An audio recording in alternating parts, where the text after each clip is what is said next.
Hello there, Alaskans, wherever you are. Welcome to the Must Read Alaska Show. Coming to you from somewhere in Alaska. This is the place where we talk about, you guessed it, Alaska. Where we keep the mainstream media on their toes and where we are standing up for what's right in a world run by leftists. You can find out more by heading over to mustreadalaska.com and also checking out the Must Read Alaska YouTube channel for some really great content. But first, let's get this party started. All right, well, good morning, everybody, and welcome to Must Read Alaska from somewhere in Alaska, where it's a gorgeous day out there. I think at least from Anchorage down to Ketchikan, we've had some really beautiful weather, and it was great Easter weekend. My co-host, John Quick, is with me today. Hi, John. How are you doing?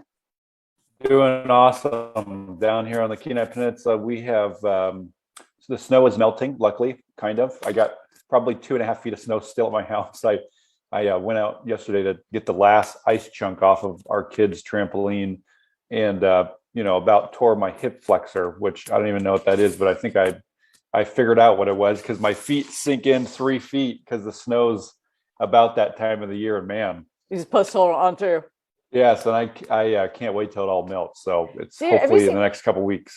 Have you seen those those huge blow torches that people have online that they advertise? These are like flamethrowers.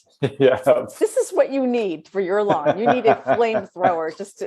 Speaking of which, I guess there's a big forest. There's a big wildfire out in Bethel, and it's really early in the season for the first fire of the season. Quite honestly, it's crazy to have a fire so soon. It's like 1,200 acres. I don't know how it got started. We don't have lightning at this time of year, but it's pretty crazy. Well, we're going to talk about a lot of really fun things. But first of all, I want to thank the Charlie Pierce for Governor campaign for sponsoring our show. We really appreciate the support we get from Charlie Pierce for Governor and Edie Grunwald for Lieutenant Governor. It's been really helpful to us. Costs a lot of money to put this show together, believe it or not. And there's a lot of technical things in the background that go on that people don't see. And John, I believe you got us on Pandora. I'm pretty excited about that. So we're on, is there a platform that we're not on now? We're on everything, right? We finally got approved to be on Pandora. They're kind of like the biggest stickler to get approved on. And we got approved on there, I don't know, a couple of weeks ago, which is very exciting. So you can just, if you have an Alexa or a Google Home Pod, you can just tell your Google Home Pod or Alexa to play our Must Read Alaska show. And now they can choose from Pandora, iHeartRadio, and the list goes on. The last platform that we just got approved for was Samsung. So Samsung just came out with, Samsung has their own phones and their own TVs, and they're big in the US, but around the globe, like their phones are uber popular, especially in the Android world. And their TVs are very, very popular. And so they just launched their own platform, and we got approved for to be on their platform with just kind of a handful of podcasts they're picking right out the gate, and ours got picked to be one of them. So we're pretty excited about that. Well, welcome everybody from the Samsung platform and also from Pandora platform. Welcome to the Must Read Alaska show.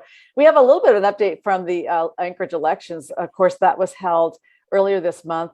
And because Anchorage does a mail-in only, pretty much mail-in only, you have to drop in a drop box or drop it in the mail. You really don't vote in person here in Anchorage anymore. And because of that, it takes forever to get the results and forever for things to get finalized.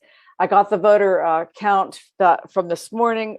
We had 71,462 ballots cast, and I'll do a story later today. And then the Anchorage Assembly will be certifying that tomorrow in their special assembly meeting where they certified the election.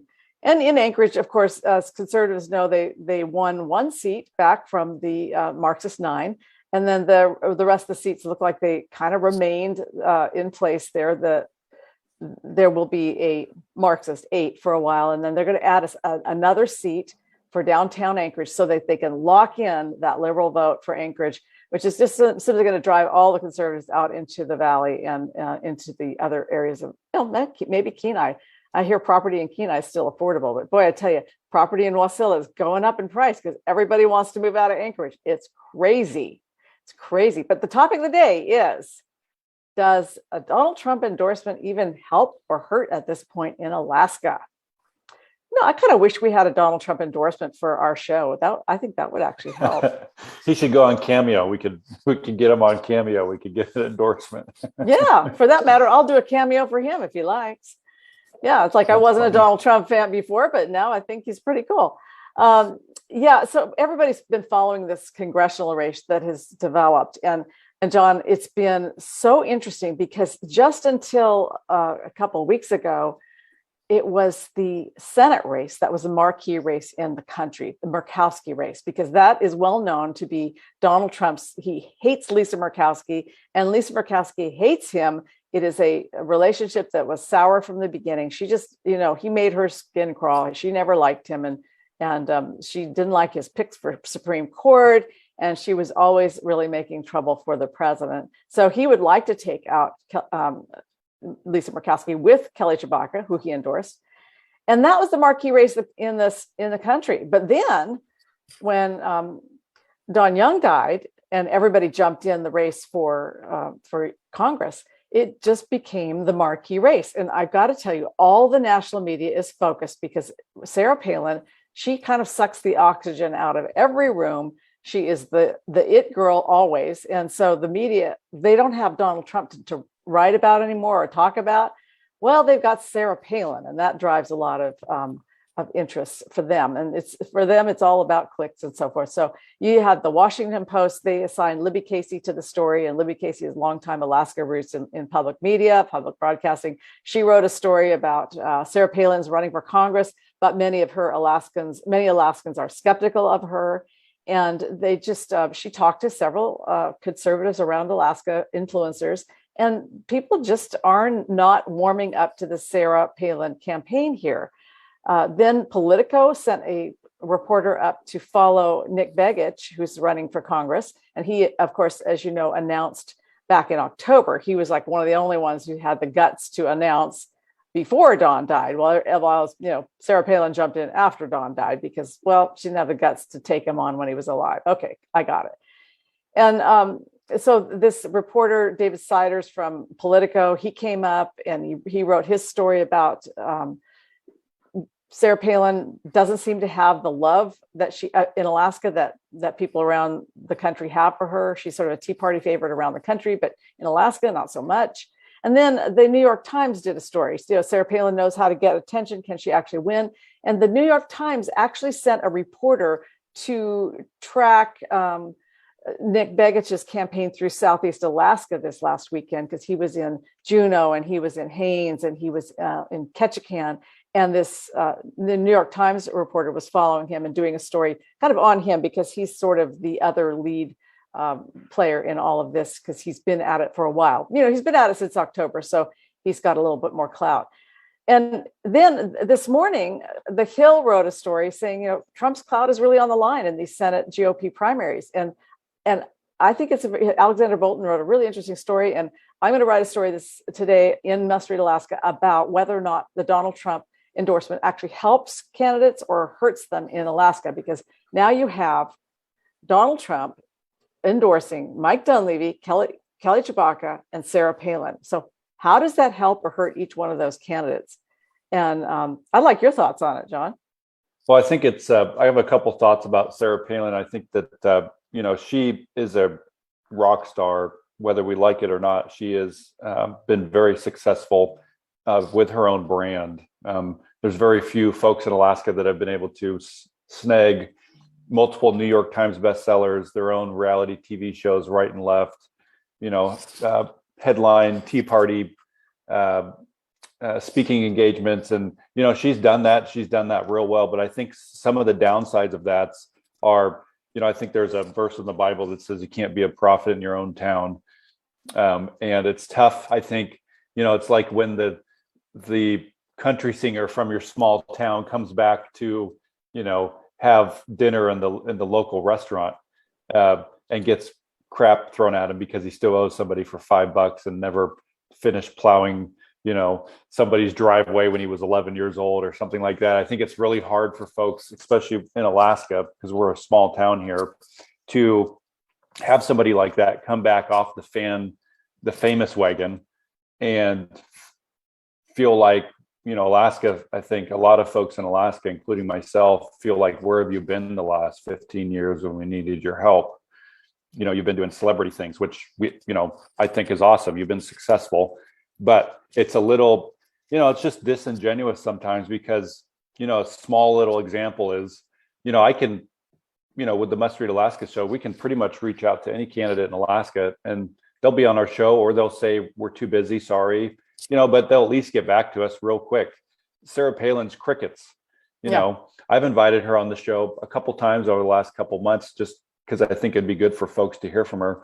And not only does she just, my guess is it's a no, but she doesn't even have the time to respond to us, which that is a perfect example of how Alaskans feel like with Sarah Palin that have any sort of political knowledge, that they feel like she didn't have time for us.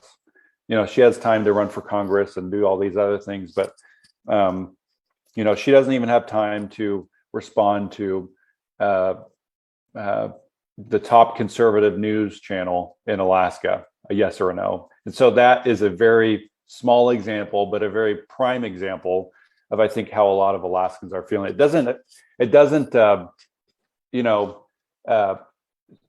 kill or circumvent any of the success that she has. I think that's awesome. I look at it as two different things. She's been successful, but now she's trying to show up and now hang out among us common folks here in Alaska again. And I think it's going to be a little tough for folks when they feel like they've been forgotten about.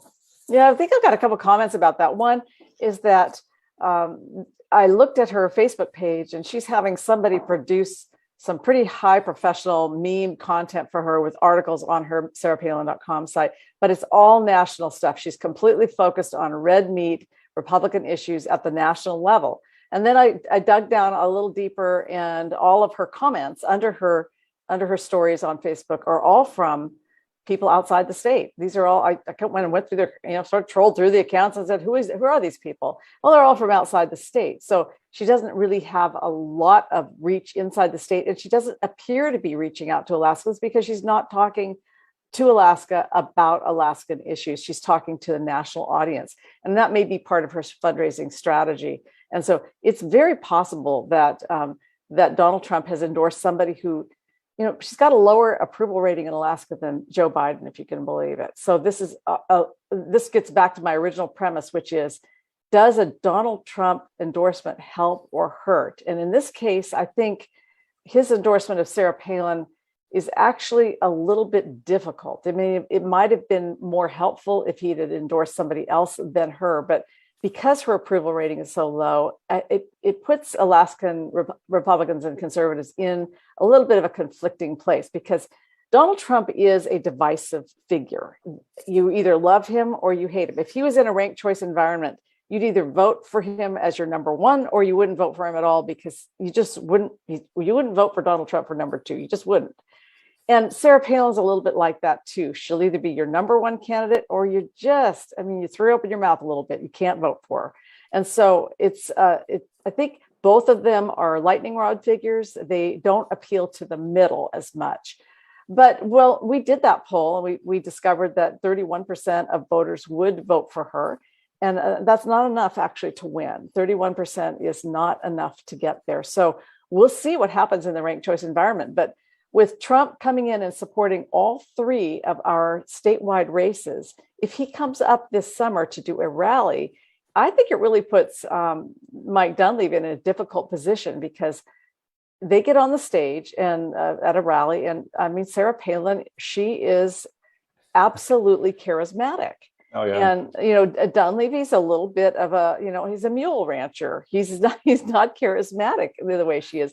And I think Kelly Tshibaka would have even a hard time kind of holding her own on the stage, because Kelly can't sort of dig deep and pull out that sort of, I don't know, phony. Well, geez, anybody would have a hard time, I think, sharing a stage with Sarah Palin. She exactly. It's like holding a church service at some mega church. I mean, that's the kind of inspiration I think that she can draw out of a crowd. And that's she got that from, just being who she is. I think she's naturally like that. But she spoke, when she ran for VP, we got to remember that she was on stage with John McCain in front of hundreds of thousands of people over the course of a year, and she fine-tuned those skills in the field and got really good at it. She is very good on her feet. She's extremely good at one-liners, and she knows how to work an audience. But the question is, who is the audience that shows up for that rally? Is it the Dunleavy supporter? Is it the Tshibaka supporter? No, probably most likely it's going to be a Sarah Palin supporter. And so I think it makes it awkward for the other candidates having Donald Trump in this mix, because that means, do all three of them have to show up on a rally stage? To me, that's really awkward for the governor and for Kelly Tshibaka. I think it's not helpful to Kelly Tshibaka's campaign to have the Donald endorsing Sarah Palin. I think that he's actually hurting. He wanted to get rid of Murkowski, and I think he's just done something that's kind of hurt himself. And he's now got a pattern of doing that because, for instance, he has had a couple of high-profile endorsements that haven't done real well. He endorsed. Let's see, Sean Parnell down in Pennsylvania, I think, and he withdrew from the race. That was a kind of a catastrophe. Now it's not our Sean Parnell; it's another Sean Parnell. They just share the same name. And he's now endorsed J.D. Vance, and J.D. Vance in Ohio is not really preferred by most conservatives. Actually, the guy who's this Mandel guy in Ohio is leading, and Vance is trailing. He endorsed Representative Brooks in Alabama, and that backfired. And so he's not batting 1,000 when he comes in to endorse. It's not a sure bet. So I guess if I'm the governor, I'm kind of just wanting to back away from all that. And let me tell you, if Donald Trump comes up to have a campaign event, I don't know. I think I just need to go and have a kidney stone removed rather than show up if I'm him.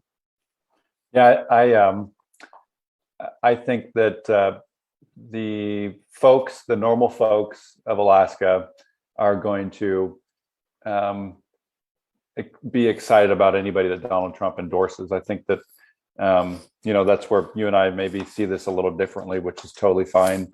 That's because you're in Nikiski. Yeah, it can't be helped. I think that, you get a guy like Donald Trump, and he entices folks to get out and vote, folks that may not otherwise get out and vote. That's and right. Especially those conservative, more libertarian-leaning crowd. And so, does Donald Trump understand Alaska politics? Probably not, but he understands marketing probably better than most, if not any ever, president that I've seen in the last, 30 years. And I think if Donald Trump he has endorsed Sarah Palin, and I think that it does become a little bit sticky. I think that's the only sticky point I have, is because she's so out of touch with the average Alaskan. I think that that's a real tough thing to do. But I honestly think that his endorsement, a lot of folks that don't follow politics, which is our, the majority of people, if we're honest, Yep. They're going to look at that and say, oh, Donald Trump endorsed a conservative or libertarian that, lives out here in Nikiski in the woods, is going to look at that and say, oh, Donald Trump supported her, so I'm going to support her.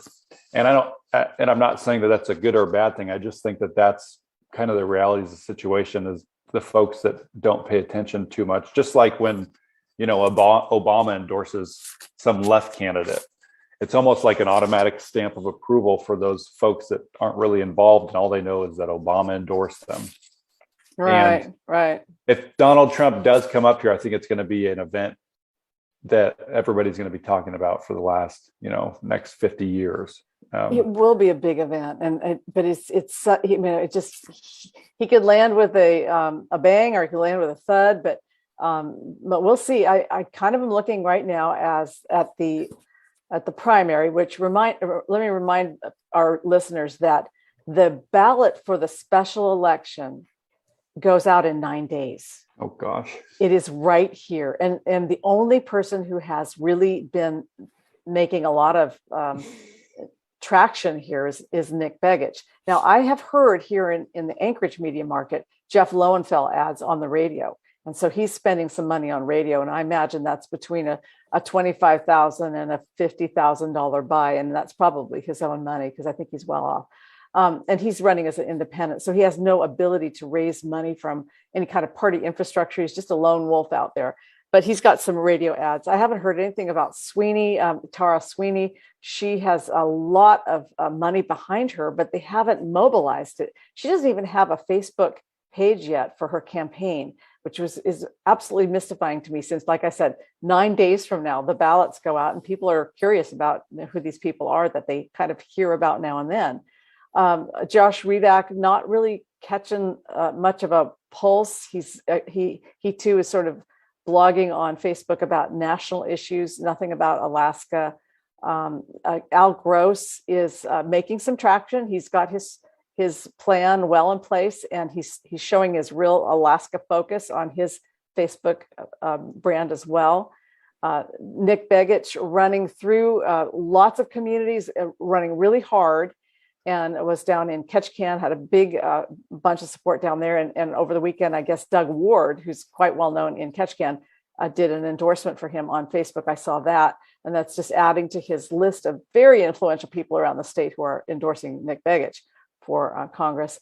And then he had another endorsement from somebody that I don't know, a guy named Mark Smith in Haines. And it was a video endorsement, a very, very thoughtful endorsement from a guy in Haines. So he is connecting with the people on the ground, and everywhere you turn, he is. And I know that a lot of us are going to go up to Fairbanks this week. I'll be going up to Fairbanks. In fact, I'm taking my car in today to get the oil changed so that I can do a road trip on Wednesday. By the way, it'll be, or I guess it'll be Thursday morning. I'm going to hit the road at dark 30 and head to the Republican State Convention, which is held every other year. And I wish you could be there, John. I wish you were able to get away. Let me know if you can. I'll pay for a ticket for you to get up there.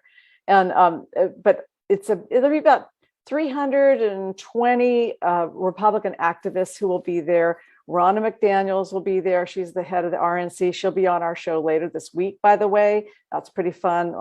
Love to have Ronna McDaniel on our show. Now, some people say, oh, she's an establishment Republican. I don't know. Establishment Republican are people who've been out for a long time. I mean, maybe somebody called me an establishment Republican. I don't know. Well, and remember, she was an early on Trump supporter that the exactly. Republican Party could not stand that she did that. Oh gosh, no, they couldn't stand it. And I get that she's Mitt Romney's niece. And I used to like Mitt Romney. And Mitt Romney seemed like a really great guy about 8 years ago. He came up here and he did a road show for I think it was when Dan Sullivan was running in 2014 and Sean Parnell. Mitt Romney came up and supported both of our candidates. He's a really good guy, but he's just kind of drifted a little liberal in his old age. So I'm not a Romney fan, but that's her uncle. And it's just like, you can't blame Nick Begich for his uncle. You can't blame Ronna McDaniels for her uncle. This is not fair.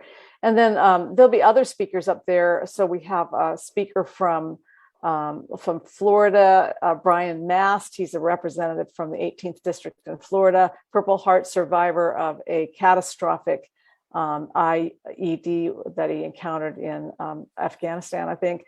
And he's a double amputee, but he serves in Congress, a really great patriot. And he used to sit next to Don Young in Congress, and so knew him quite well. He'll be introduced at the convention by Don's widow, Ann Young. And so I have a little story up on that from last night, just to kind of preview what's going to be happening at the convention. They'll be electing things like a new party chair, and it'll probably be Ann Brown, although there is a challenger. They'll do their other officers, vice chair, treasurer, secretary, and then they'll be looking at their platform. And so I'll be there. And actually, John, I'm going to be live streaming a lot on Facebook while I'm there. I'll live stream, and then I'll charge up my phone again, and I'll live stream some more. Nice. So we'll have a lot of content up on Facebook this week, and lots of stories as well. But on Thursday, I'll be driving, and then I'll be doing the podcast with Ronna McDaniel. Super, super busy day. So might not get up as much content on the website as we will have on Facebook, because a lot of it will be just live. And then, also when I'm on the road, by the way, we've got a great TikTok channel for everybody. Did you see the TikTok I put up last night of the Mr. Alaska #1 champion in male physique?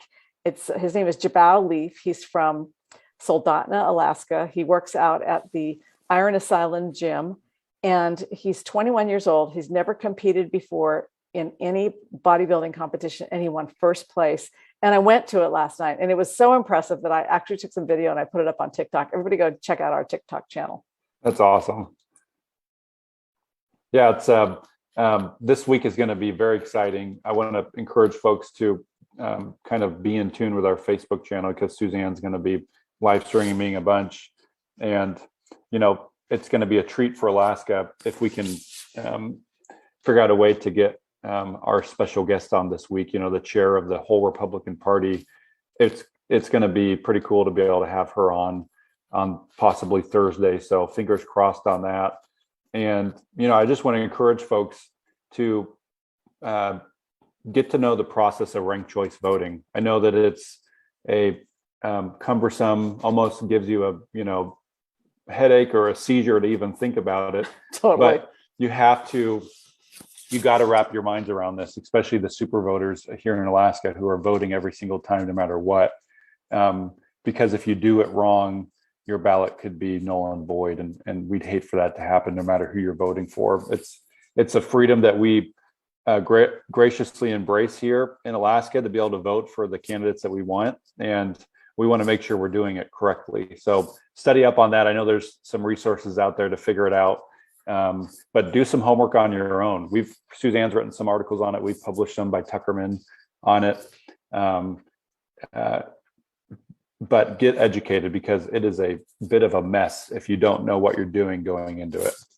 Right. And it's not a matter of just saying this is who I prefer. I like candidate 1, 2, and 3. And actually in the first election, it's just pick one. And I'm afraid that some of our voters will be confused, and they'll say, I know I'm supposed to rank these, so I guess I'll fill in the bubble and then write a number next to it. Well, that would actually spoil your ballot. And what we're finding out across the country where they do ranked choice voting, the number of spoiled ballots is extremely high, because it's very confusing to voters. It's a ridiculous system designed by lawyers to actually rig the ballot system. But that's what our voters voted for, because they were actually kind of tricked into it by, we're going to get rid of dark money. And by the way, we're going to. It was funded by dark money, the whole ranked choice. so yeah, there'll be a presentation on that up in Fairbanks, and I'll be going to that. And I believe Brian Hove is putting that together. So that should be interesting. And if I can live stream it, I will. I'm not sure that how many of the things inside the room the party will let me live stream. That might be a little bit of a trick, a little negotiation there. But you'll have the podcast on Wednesday, right? And you'll probably have a guest. Yep, I'm having Tuckerman on Wednesday. So everybody that wants to hear from Tuckerman, the former Republican Party chair and former chief of staff for Governor Dunleavy, and he was the head of the transition team as well for Governor Dunleavy. He's one of my favorite people. He's so smart. He's one of the smartest Alaska political people that I know, but he's also just a good person. And once people get to know him, I know there's a persona that people know of, all these kinds of folks in the media, and there's people that actually know these people. Yeah. And Tuckerman is just a salt of the earth kind of guy. Yeah, and one of my favorites. That's for sure. I love him to pieces. Well, thank you for that. So everybody tune in on Wednesday for that. And thanks again to the Charlie Pierce for Governor for sponsoring this podcast.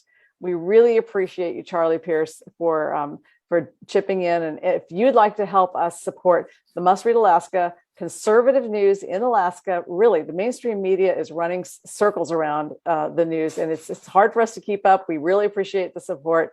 Everybody who has helped us, thank you. We really, really appreciate you. So until next week, John, we're signing off from somewhere in Alaska.